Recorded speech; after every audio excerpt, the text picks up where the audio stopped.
整龍仔荷葉龍躉蒸飯，試下新嘢，喺淘寶買一個竹嘅蒸籠。咁另外呢，就喺街市買咗啲荷葉啦，一嚿龍躉肉，叫佢幫我切片，仲有啲冬菇。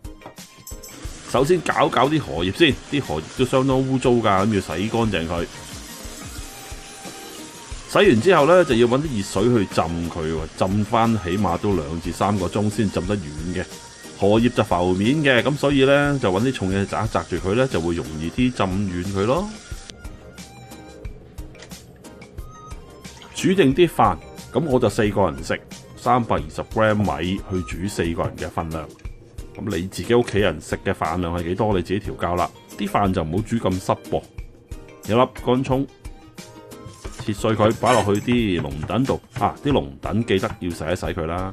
洗乾淨之後，咪揾啲 kitchen paper 抹翻乾佢咯。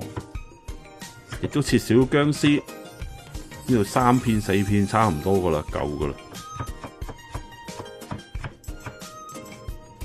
調味半茶羹到嘅鹽，半茶羹嘅糖，少少胡椒，1茶羹紹酒，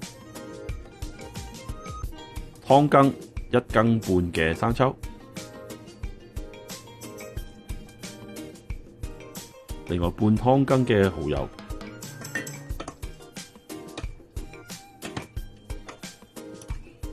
再落1大茶羹嘅粟粉 cornstarch， 撈匀佢，醃翻佢起碼都半個鐘。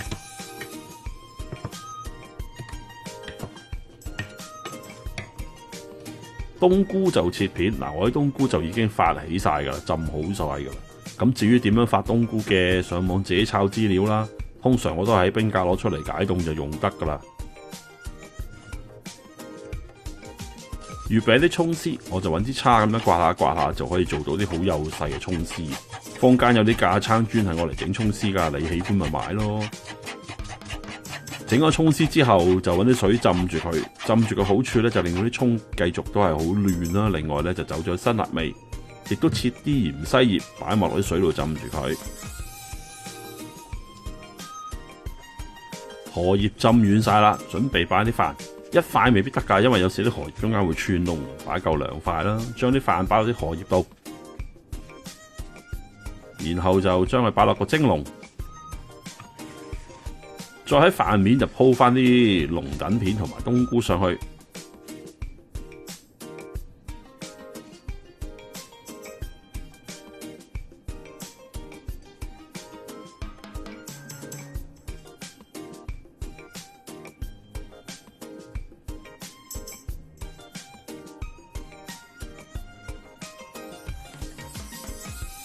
跟住就封口，揾啲牙籤去封一封啲荷葉嘅口，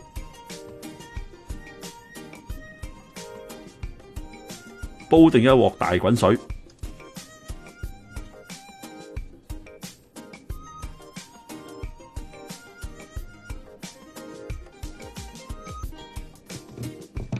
水滾可以蒸啦，中至大火蒸佢起碼都15分鐘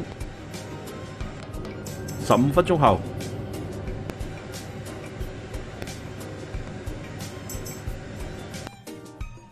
打開啲荷葉啦，一打開就聞到啲荷葉香啊，冬菇香，真係好正。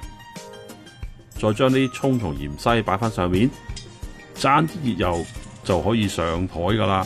我就咁就算噶啦，但係如果你口味係濃啲嘅，你可以加啲甜豉油或者蒸魚豉油，咁就 very good 啦。開飯啦，拜拜。